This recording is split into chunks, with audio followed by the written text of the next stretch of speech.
Good morning and welcome to Hello Westchester here on WCHE every Monday from 11:30 to noon. I'm Eric Lambera, joined by Kara Corridoni, publisher of Hello Westchester, which you can subscribe at hellowestchesterpa.com. Good morning, Kara. How are you this morning? I'm doing pretty good. How about you? Doing good. Good to have you in here. Pretty busy weekend. We touched on last week, a lot of stuff going on over the course of the last week, and of course a lot of stuff going on in today's issue as well. So let's start off with our first story here being the Chester County Morgue needing a new upgrade. Yeah, so this was it was certainly an eye-opening discovery for me.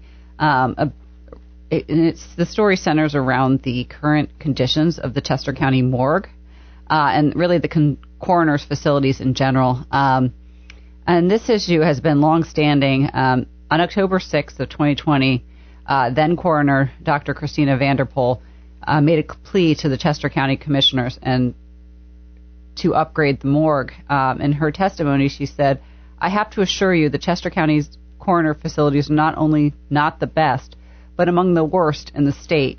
That was 6 years ago. And to date, nothing has really been done. This situation was really brought to our attention by Margie Swart, who's been covering West Goshen for the newsletter.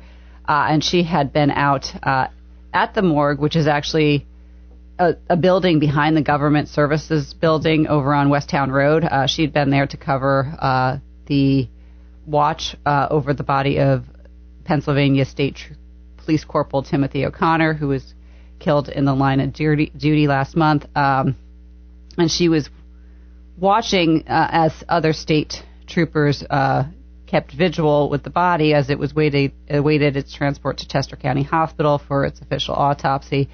But while she was there, really what she said caught her by surprise was the actual location of the watch. They were at a maintenance garage. So the coroner's office lab and morgue are located at the Government Service Center. The morgue is a retrofitted maintenance garage that was set up, I guess, in 2020.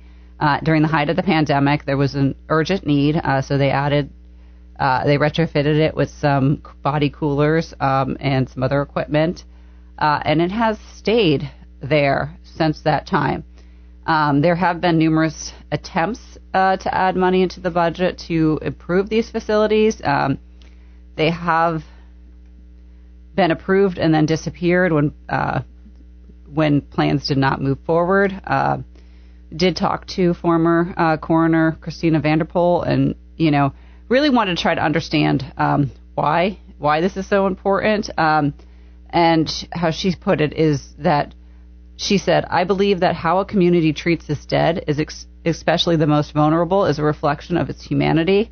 And if that is the case, it's not reflecting too good on us right now.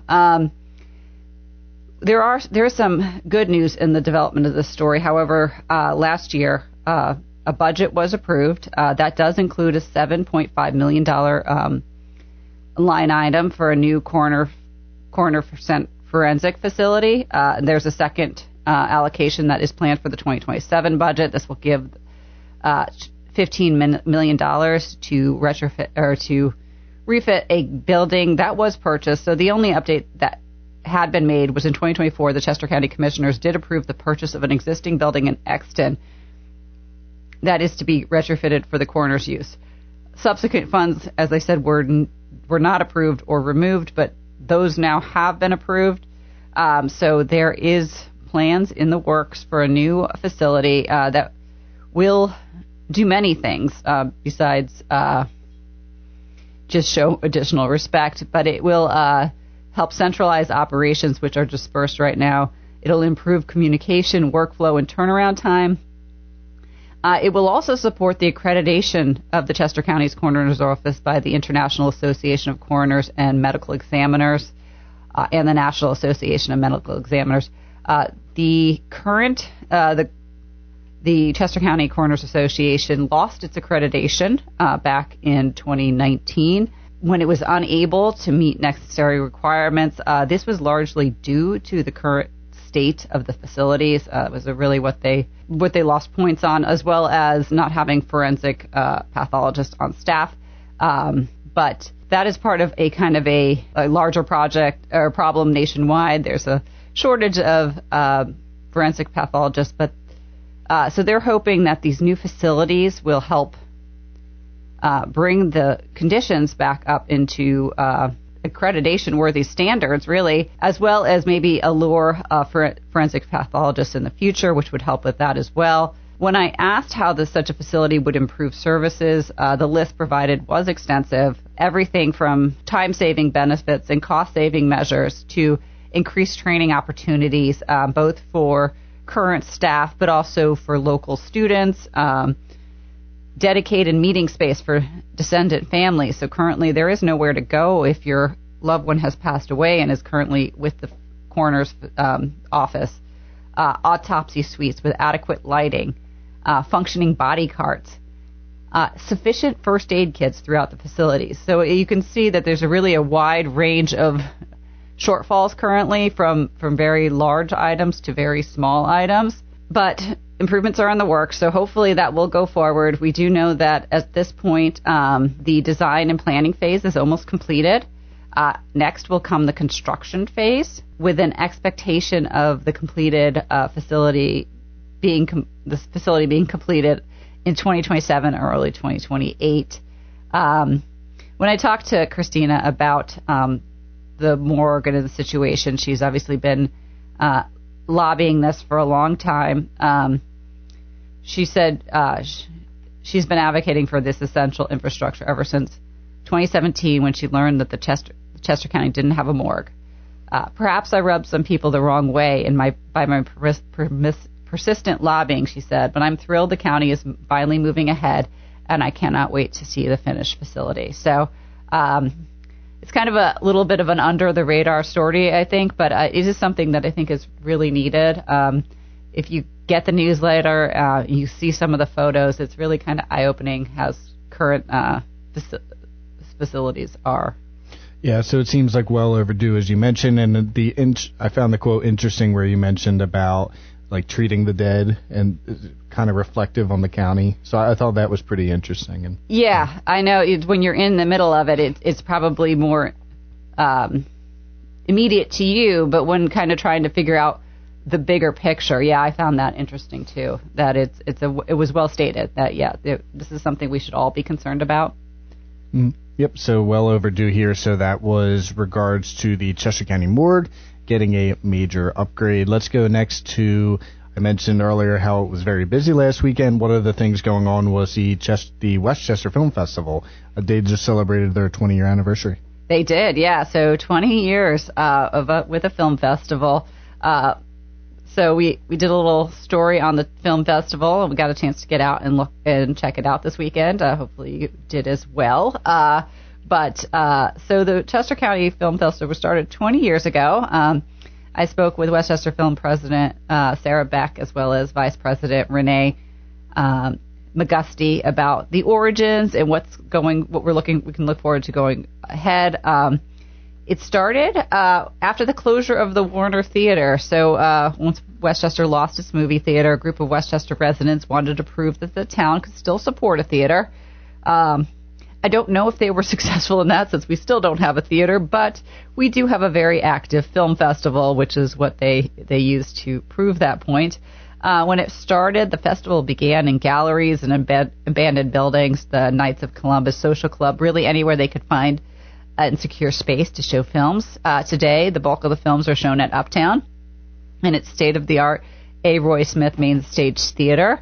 There's also a variety of pop-up blocks that take place across the borough, which are a lot of fun. Westchester Film Fest is not a film festival about Westchester. It's actually an international short film festival showing films in all genres. They just have to be 30 minutes or less. And they come from around the world. They have seen a lot of changes over the last 20 years, particularly in the quality of films and how films are made. 20 years ago, it was much harder to make films. Now, filmmakers don't need to rent cameras and equipment and hire big crews or reserve an editing lab. They can do it, on their phone or with a software you can load up onto your computer. that said, what has not changed is that it still requires skill and talent to make these films. It's still very much an art form. People still want a good story, says Renee. The film festival took place all weekend. It started on Friday night and continued through Sunday evening with the Best of the Fest ceremony. In addition to speaking with some of the organizers of the festival, I had a chance to talk with some of the filmmakers themselves. So there's lots of international films, but there's also, Westchester was well represented this year as well. One of the films shown was Dare to Declare. This is a film and an initiative being led by the Chester County Community Foundation in honor of America's 250. So this, and I thought this was interesting. So what the film is it's 20, local Chester County residents reading the Declaration of Independence, one line at a time. And when I was talking with Karen Simons, the president of the Chester County Community Foundation, about this video, she was saying the document was written to be read aloud, which, once she said it, made so much sense. It's true. At the time, paper was expensive. A lot of people couldn't read. So the document would have been printed on parchment paper and handed out, and then people would read it, on street corners or at taverns or churches, any meeting places. And that's really how word spread. We don't necessarily think of it that anymore. So this is kind of really returning it to its oral tradition. So that was one film that was shown this weekend. There's also an initiative, so they're doing live readings as well. And if you did not get out this weekend to see it, you could take place in it and participate yourself. There is going to be a live read this Thursday on the steps of the historic courthouse. It's part of the kickoff of the Chester County tours. That takes place at 5 if you want to get involved in that. In addition, and then there were some others.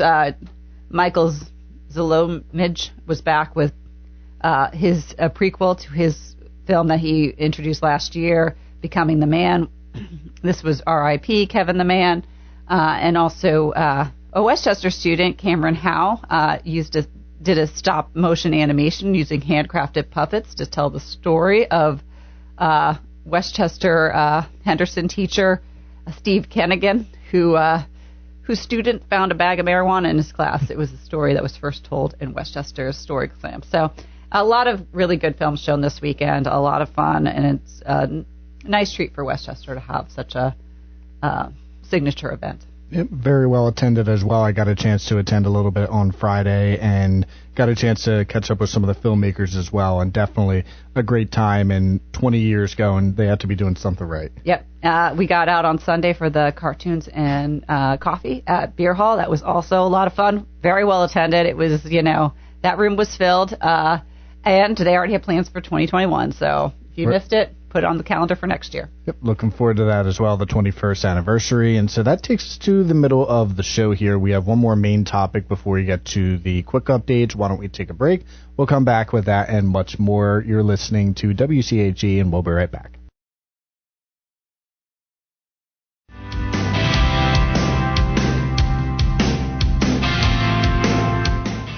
And welcome back to Hello Westchester. I'm Eric Lambera, joined by Kara Cordoni, publisher of Hello Westchester, which releases every Friday. You can subscribe at HelloWestchesterPA.com. So before we get to quick updates, we had one more main story, and that was the Westchester Area School District moving away from single classroom teacher for 4th and 5th graders. Yeah, so this was a pilot program launched this year at East Goshen, Fern Hill, and Starkweather Elementaries. What is happening, instead of having a single classroom teacher, as is common in elementary schools, the 4th and 5th grade will move to a single, you'll still have a single classroom teacher, but now students will rotate between classes, similar to middle school, for different subject areas. But unlike middle school, it's a much smaller, and it's on a much smaller scale. So how students rotate will depend on the size of the school and the number of grade level teachers in that school. But basically, you will either, you'll switch between math and English or ELA. and your science, social studies, and writing are the three blocks. Not only will the transitions be fewer, the learning blocks will be longer, up to 120 minutes. So it's kind of a simplified approach. But while it's kind of simple for students, it has a very big impact for for teachers, which is part of the reason why they decided to move forward with this. I talked with Sarah Missett, Dr. Sarah Missett, who is the director of elementary education for the school district, and she said one of the really big reasons for this is that the rigor is so high and intense right now for teachers that they had to make sure they're taking care of them, she said. And so, teachers tend to be passionate about one or two things, but in the elementary level, it really requires that you're a jack of all trades. But doing it this way does allow them to kind of focus into the areas that they're really passionate about. The district did allow the teachers to select which classes they preferred to teach. So that was helpful. The pilot programs have, by all accounts, gone really pretty well. Minor adjustments on, transitioning between classes and where those classes are located, things like that. But overall, the feedback has been positive. Although at this point, the feedback is mostly anecdotal. They haven't done a large scale survey, getting people's thoughts on it. But they haven't heard a lot of complaints. I did talk to at least one parent who participated. From her perspective, she said it really not much had changed, except for the fact that there was potentially an additional teacher to reach out to, depending on subject area. She is hoping that it will help them get prepared for middle school. She quizzed her sons on it as well, and they didn't have a lot of feedback either. Seems pretty, understandable for the students. But from the teacher's perspective, according to Sarah or Dr. Missett, they loved it. Going from 4 preps or 5 preps down to 1 or 2 was just huge for them. So, plus they loved getting to know all the students, and the students seemed to like getting to know the additional teachers too. So it was positively received. It will be rolling out to every middle school or every elementary school next year. And if you have questions about this, the district is holding an information night for parents on May 7th at 6 p.m. Yeah, and I'm looking as well on their Facebook page, and it looks like the same thing. As a lot of the comments there are very receptive and positive towards it. Yeah, I saw that too. And, if you can get positive comments on Facebook, it can't be too bad. Right, because that's a place where, you can get a lot of negative ones as well. Yes. So that was Westchester Area School District moving away from a single classroom teacher for 4th and 5th graders, and that'll be starting 2026-27 school year. Let's move over to quick updates. We have about 10 minutes left. We'll go first to a self-proclaimed vigilante sentenced. Yeah, so this came out of the Chester County courts last week. But in May of 2024, Ahmad Al-Azam posed as a delivery driver and broke into the home of a 73-year-old Westchester man who he had met on an online chat room.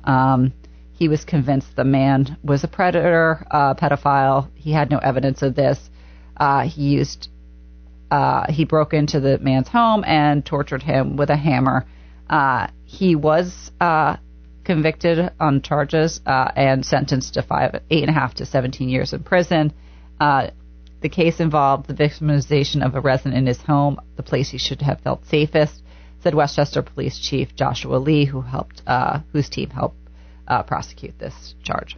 Yeah, so investigate the charge. Right, so very scary situation there. So a Downingtown man claimed to be a vigilante, sentenced recently, as you mentioned, going next to West Goshen Police stage a car crash at East High School. Yes, so this is the mock crash simulation is an annual ritual here in Westchester. The police department, this time led by West Goshen Police, works with several students to stage a parking lot crash involving an impaired driver. Students watched as police officers secured the scene, assessed the crash, and determined the cause. They administered sobriety tests. After the reenactment, the students met in the gym for an assembly. This is meant to raise awareness of the potential impacts of impaired driving ahead of prom season. which starts this Friday with East, I believe, is going to kick it off. Right, so coming up very quickly, prom season here, and I thought that was pretty interesting. You mentioned the mock car crash simulator. I know we, before when I was in school, did like the DARE program, so there are some resources out there, but another good one there. And speaking of prom, that was the next story here. No, it was just, sorry, that was just a note for me. Okay, got it. To that proms are coming up, so yeah. So the next story is actually on street closures. So Gay Street is closed, but if you've been following the closures, Gay Street is continuing to be closed as we install bollards, but it is moving up the street, down the street. Anyway, it's from Matlack to High Street is now closed. High Street to Darlington has been reopened, so. Yep, so our street right outside here was closed but now open, but further down closed for the time. And I think it mentioned on the sign coming into the Barrows, like May 20th was the date that it had on there. Yeah, like and I know they said it took about 3 weeks to do the top half of the street, so assume around that for the second half. Yep, so sometime in mid-May. Let's go over to Westchester University student for state licensing for musical therapists. Yeah, so last week, Westchester University music therapy students and State Representative Carolyn Comita hosted a press event to advocate for the licensure of music therapists, practicing music therapists. This is not something that is currently offered in Pennsylvania, despite it being one of the leading states in training practitioners in this growing field. They would like to see that changed. Licensure helps to distinguish between those who have official training and those maybe who do not. So there's fear that without such a step taken by the state, those that are pursuing this career will look to move outside of the state. Several states, 20 currently have this option, including Maryland, New York, and New Jersey. Several of the students at the event shared that they would likely return to home states that had this licensure option. There are 2 bills in front of the Senate and the House right now, hoping to make that change. They did have Pennsylvania State Secretary of State Al Schmidt at the event, and he was speaking kind of at the state stance. And while the state has been very active in removing barriers to make it easier for people to get jobs, he said not having a licensure actually seems to be creating a barrier. So there seems to be interest all around for making this happen. So, yep, and I believe that bill is Senate Bill 579, so advocating for that to establish the professional recognition and prevent trained therapists from leaving the state. So we'll keep an eye on that. And then moving over to Westchester, a new running club. Yeah, so the Westchester Mile Run Club was started earlier this spring by Westchester University student Romaine Grant. The club meets Sundays at 6 p.m. and they start with a group stretch, and then there's a guided 2-mile run through the borough. All are welcome, and they've had a really good turnout so far, between 20 and 40 runners each week. Just a different approach to running. If you are looking a way to, jumpstart your spring routine. It is 5K season. It is 5K season. A lot of different ones going on, and before we know it, the big ones will be coming around this summer. So the new Mile Run Club at Westchester University, as you pointed out, well attended so far. And let's go next to the Believe and Achieve Valor Bowl, canceled for 2026. Yeah, so the Believe and Achieve Valor Bowl is a popular annual summer football showdown. It features the county's best seniors playing in one last high school game. The game is played in support of the Special Olympics. Over the years, they have raised more than $650,000 for the nonprofit.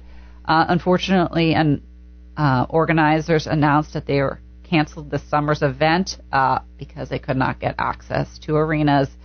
Typically, it is held in Downingtown, but that was not available. They looked to shift it to Coatesville, but could not make that happen as well. So it will not happen this year, which is disappointing for local seniors. I did look it up, and in 2025, there were 16 Westchester seniors that were able to participate in that game, so I'm sure there's a number of disappointed seniors out there. Right, very, very disappointing, as you mentioned, but I do get it, like around this time of year with all the spring sports, it can be difficult to secure a venue. Yeah, scheduling seems to be difficult. A little tight there, yep. And then, is that all we had there? Did we have any? Oh, I have one more. Mm-hmm. We have keep rounding up. So this was last week. The Westchester Area School District announced they had received a $41,000 from Giant through their Feeding School Kids initiative. But while the check came from Giant, the results were largely thanks to you, to all of us. Every time you clicked to round up at Giant, that's where those funds were coming from. So $41,000 raised for Westchester Area School students. So if you see the option, know that it is being impactful. It goes a long way and going towards a great cause here. So over $41,000. And then in the closing minutes, let's go over to some upcoming events. I know never a shortage of things taking place. Never a shortage of things, especially this time of year. So tonight, we talked about this last week, I believe, but the girls riding mountain bike camp is taking place at Puckhopson Elementary School. That's from 5 to 7 p.m. It's a free camp. It's open to girls ages or grades 5 through 11, and it'll take place over 3 sessions starting tonight. There's no experience needed. Bikes can be provided if you need them. So if you have a student looking to get involved in mountain biking, that's a great time to take advantage of that. Tomorrow night, Westchester Public Library is hosting a Teen Tween Tuesday event. They're going to be planting outside the library, so that takes place at 4:30 to 6 p.m. Help spruce up the outdoor of the library. That's going to be fun. And then starting on Thursday, we have the kickoff to the 2026 town tours. Expanded this year thanks to the America 250 events, but this one will take place at the Chester County Historic Courthouse. Doors open at 5 p.m. And at 5 p.m. will also take place that Dare to Declare reading. The tour itself starts at 5:30. The downtown walking tours will follow and focus on everything from the Lenape lands, the Quaker farmsteads, the Turk's Head Tavern, the American Revolution, our county seat, and just a bunch of other stuff. So go check that out if you have an interest in the local history. Then on Friday, the Gay Street Open Air Market kicks off for the season. So the street will be closed in its entirety starting on Friday. There's also the Spring Gallery Walk on Friday. That's 8 to 4 p.m. That's a self-guided tour. And then on May 2nd is the Borough Stroll in downtown Westchester. This is a self-guided shopping stroll through Westchester Borough. It is a ticketed event, so if you're interested, go to the website to check that out. It's an Eventbrite Eventbrite link. Go to the newsletter. You can find it there. To check it out. And yeah, so you mentioned with the Spring Gallery Walk as well as the Open Air Market taking place starting this weekend. So going to be a busy one as usual. So Kara, appreciate your time as always. We are at 12 o'clock. If you want the newsletter, you can head to hellowestchesterpa.com, check out the social media, and make sure to check out the podcast of this episode and all episodes at 95.3wcag.com. And we'll talk to you next time.